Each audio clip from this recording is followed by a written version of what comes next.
we go. Nice. All right. So, guys, how does the process of creating the score come about and the good things that devils do? Neil, you How take was this. it supposed to happen, or how did it happen? How did it happen? I'll let Jess start this one. Well, I'll tell you what, how it happened was we had a score in place. I had pretty much laid out the groundwork for what we wanted. He created something really unique. But then what happened was in the editorial process, a lot changed in the edit. And when it changed in the edit, we had to make some tough decisions. And I felt like the feel and the vibe and really the energy and even the entire dynamic of the story changed. So we had to go in there, and we had what, Neil, maybe 2 weeks. We had to go in there and pound this thing out right from the beginning. It was pretty brutal. Yeah. And Neil, don't hold back, brother. You take over. I wouldn't recommend scoring a film that way, but that's how this had to happen. Like, he would just drive down from Asheville and we would just work entire days. Right. Relentlessly. This is not the way it was supposed to happen. No. And Jess, you said you already had a score in place, so that kind of answers my question is, I'm always curious to how the score process in any movie gets made. From your standpoint as the director, did you already have like set sounds that you wanted it to kind of sound like? I did, and I'll start this, and I'll let Neil take over because in the initial process, what happened was I knew what I was looking for. I knew the sound that I was looking for, and so when I was looking for composers and whatnot, I had spoken with quite a few of them, probably almost 50.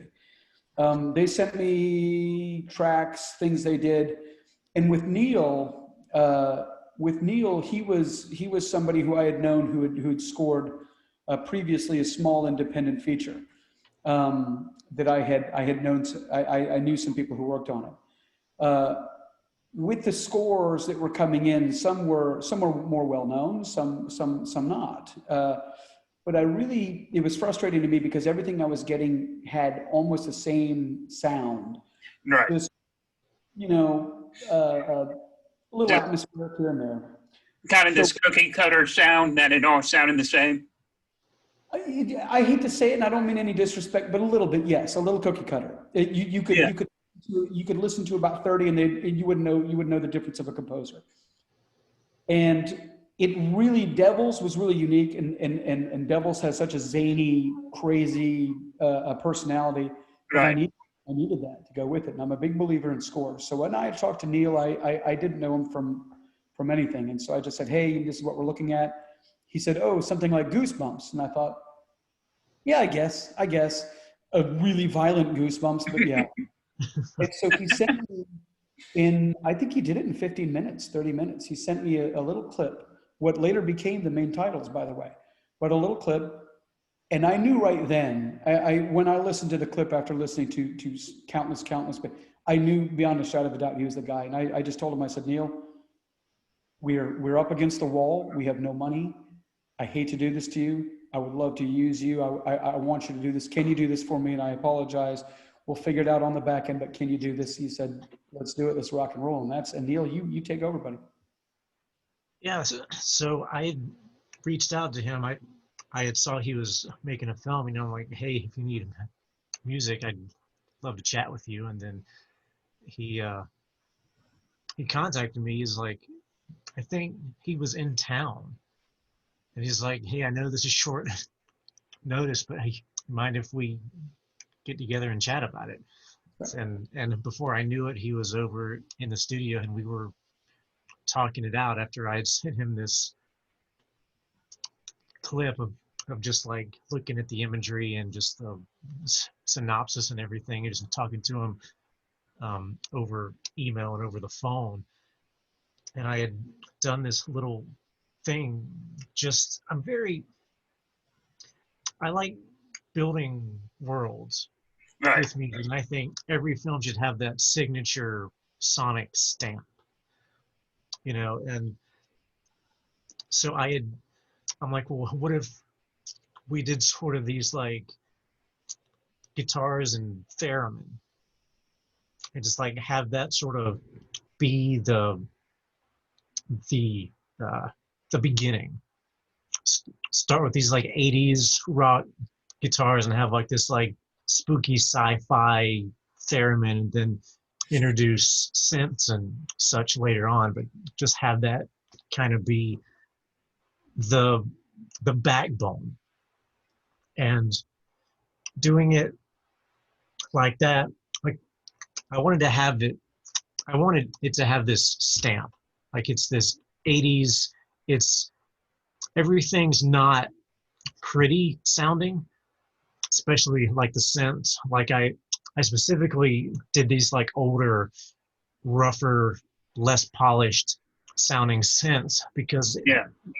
that was the world of the film. It was gritty, it was spooky, it was campy, it was violent, and I didn't think it warranted this like nice polished Hollywood We did not want that. type of score. Right. Disjointed, almost broken, almost what we wanted to create here, what he brilliantly did is almost, see with the film, it was almost came off as like amateur. So we had some hard cuts. Right. We had to recreate that feel of the put together 80s films, because one of my beefs with these 80s throwbacks is they're always very polished aesthetics, but they don't fucking feel like 80s films. So we really wanted to make almost a broken kind of wonky throwback, put together fast and a little clumsy, intentionally so. So the soundtrack had to be the same. And when he did it, I was like, okay, so that's beautiful. And he had this grungy sound. And Neil, correct me if I'm wrong, but hell, when we met that day, we fucking made the opening. I'm sorry about my language. We made. Oh, it's all good. Did we not actually create the opening credits that day? Yeah, I was just about to bring that up. So he came over and we took that little germ of a seed and just let it germinate for, how long were you over? Like hour and a half? I don't know. Maybe 2 hours. And by the time he left, we had 95% of the opening titles done. Oh, wow. So, Neil, and this is a question for you. How did you start off being a composer? Like, what got you into being a film composer, and what were some of the products that you used early on, like GarageBand, Pro Tools, or whatever got you into the beginning stages of being a film composer? Okay. Wow. Yeah. So when I was young, I loved music. Like I always loved music, and I would watch the beginnings of Saturday morning cartoons, and I would like hate the show, and I would watch it for the theme song, then I'd change it because it was like theme songs to me were amazing. Like it got you ready for the show, it got you amped up, and it was one of the only things as a child that I got it that gave me a good feeling, you know, because it's like you're a kid, you don't understand what's going on, you know, you feel like everybody's against you, and it was like that was really my escape. So I would just sit with a tape recorder and just like record the themes off TV and just replay them and replay them just to get that feeling. It was like a constant high that I got from it as a child. And like theme songs, I was a huge Michael Jackson fan, and just music to me was something I could not put my finger on. It did something, it spoke to me in a way that nothing else ever did and ever has. Like there's just something about music, how it resonates with us and our souls, that I just gravitated toward it. So in my teens, I started like dabbling in production and music and songwriting and just releasing independent albums. And then 4 years ago now, I think. Film scoring is all I'd really ever wanted to do. You know, Right. I thought it was played in a rock band, but I did that for a bit, and I just got burnt out. And it was just like, I got to do something else, but it's got to be in music. Like I have to do this. If I don't, I'll hate myself for the rest of my life if I don't chase this. So I had been looking around locally, and I've always loved movies, and I've always loved scores. Like I'm a I was a huge Batman fan, and Yeah. still am. So like my Batman is the Tim Burton Batmans. So it was, and that score, it was so dark, and it was so just grand, and yet just gothic in so many ways. And it always stuck with me. And then it was like you start learning who the composers are, and then it was Danny Elfman. He's probably a big influence of mine. Just how he can take a small musical idea and just make a symphony out of it. And he does the whimsy and the dark and the brooding stuff very well, and the romantic stuff very well. And his music specifically is something that has always resonated with me, sort of being in the darker vein of stuff. But I started recording. A buddy of mine bought me Sony Vegas, which is actually a video editing program. But, Right. you know, you can do audio in it. So I made 3, 4 records just out of Sony Vegas. And then I went to Sony Acid, for those of you who remember what that fossil is.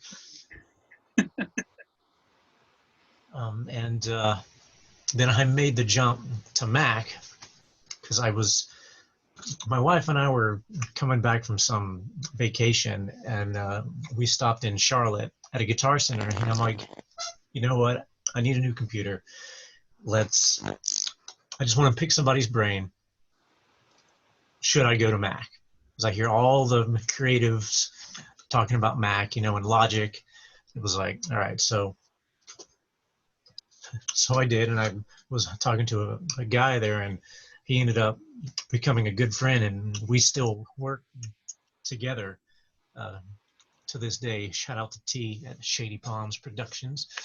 But he's been a huge help in just explaining the Mac world to me. So I started using Logic, and Logic is fantastic as a composer. Just the MIDI editing and all that. It's very intuitive for me, and things are so much easier than how I was trying to do them in Sony Acid or Sony Vegas, which I wasn't even using MIDI in Sony Vegas.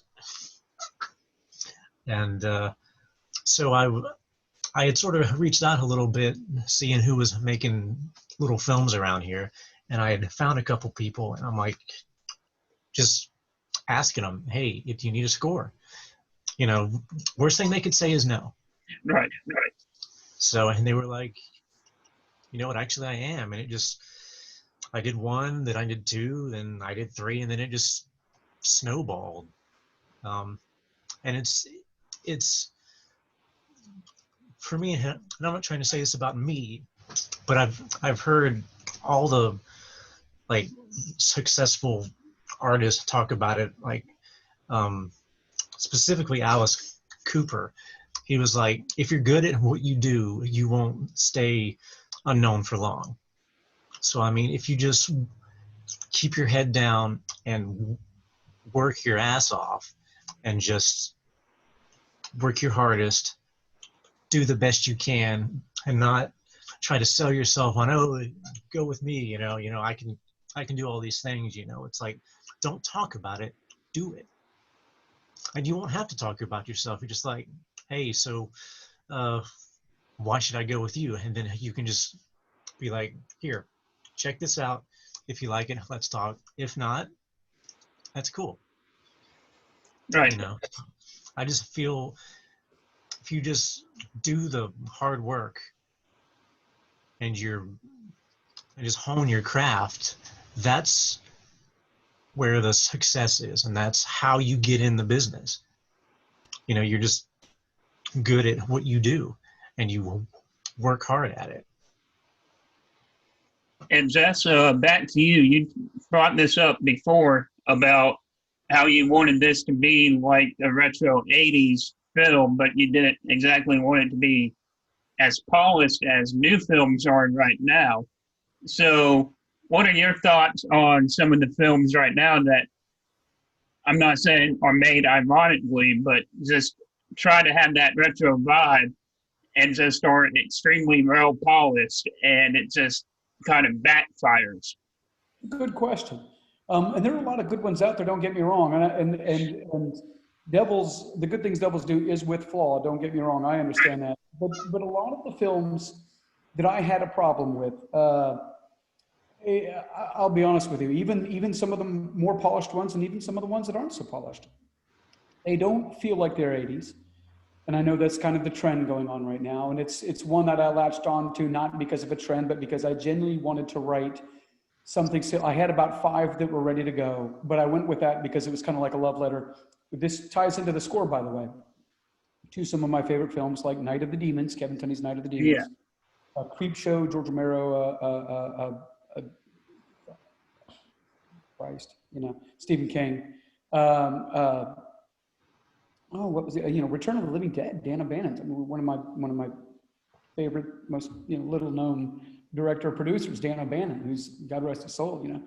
But really, I just wanted to do something that was just chaotic. And so with some of these new films that we see, one thing I noticed that I don't want to be critical, because be critical back on mine, but one thing I noticed is that a lot of times when you go into shoestring budget films, like we had a ridiculously small budget, when that's no excuse. But when you go into these things, one thing I notice is that they'll hire day players, somebody to come in for a day. They put their mug on the cover and they'll walk away, and he or she is in the movie for 10 minutes. That's bullshit.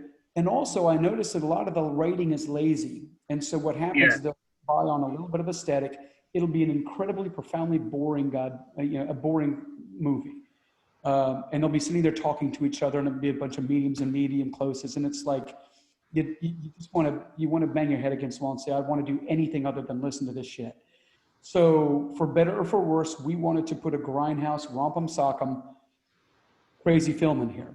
It is anything but boring. That was our statement. If we make mistakes in this or whatever, I'm a first-time director, we're not going to be boring, and we aren't. And that's to tie in with the soundtrack, why it was so important. And when Neil had the theremin, that was one of the first things, and Neil could testify to this. I said, oh my God, you have the theremin. That's one thing I'm mandating. That has to be there.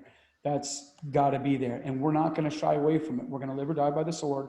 We are what we are. Some will love us, some will hate us. But we are really a throwback soundtrack too. And we're incorporating pipe organs, theremin, scary sounds, love sound. We have love songs in there. We have slow songs. We have rock songs in the vein of a score. A composing score. And we needed to hit all of those tropes, I guess. So to answer your question is aesthetic alone. Some of these new movies, they just have aesthetic alone. And because of the budget, I understand that they have to take shortcuts, but we see too much fucking people talking the entire movie. And I'm sick of it. I'm fucking sick of it. So we were like, we're going to take what we have and we're going to rock and roll, and we're going to hit you hard. You may not like it. You may like it. We're lucky so far. We've gotten pretty positive reviews. Some people don't like us. Most people do, thank God. There are flaws in the movie. I get that. Fuck it. We're entertaining. We're not boring. Our score is something that I wanted to do almost like an homage to John Harrison of Creep Show. and Day of the Dead. Yeah. So John Harrison, if you're out there, Neil Lee Griffin, I told him let's get John Harrison. You know, he knew exactly what John Harrison was. We created some tunes. You'll hear it in the film that are definitely tips of the hat to Harrison, and even a little bit of John Carpenter, just a little bit of John Carpenter in there. And so, yeah, I'm rambling. Yeah. Neil, you want to go off of it? I had something to say and it just left my mind. AJ, take over, man. You just cut us off. No, but yeah, I mean, the process was a different one of how I'm used to, because normally I'm hired on and we do a spotting session, and that's basically I sit down with the director or a producer and or both, and we go through the film, and it's like, okay, here's where I want an idea to start, here's where I want it to end, here's what I want it to do, here's what I want it to follow, you know, then we go to the next one. And then they'll leave, and then I'll start working on it, and then I'll send them ideas, and they'll send feedback, and then I'll adjust accordingly. And we just sort of work that way. On this film, it was the complete opposite. He would show up and just never leave. And it sounds like I'm joking, but I'm not. No.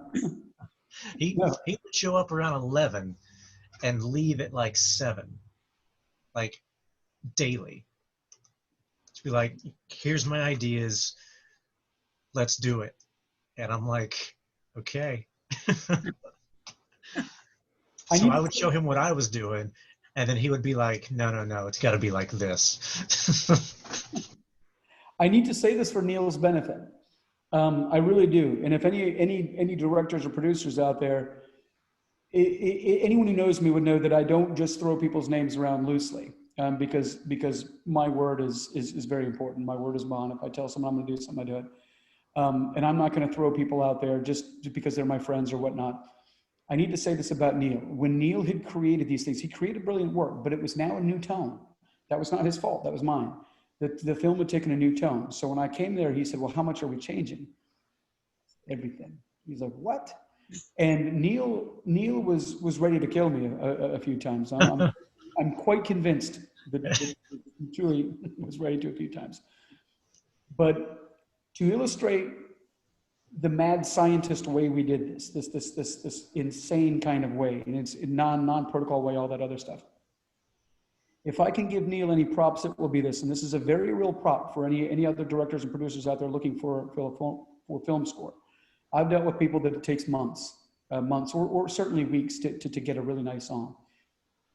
I destroyed his work, and though he was homicidal, and I destroyed beautiful work, really, really good stuff that no longer fit the tone. It fit the original tone, not this tone. I said, sorry, Neil, but we have no time. Not only did he say, he said, fuck you, I'm gonna kill you, but then he said, let's do it.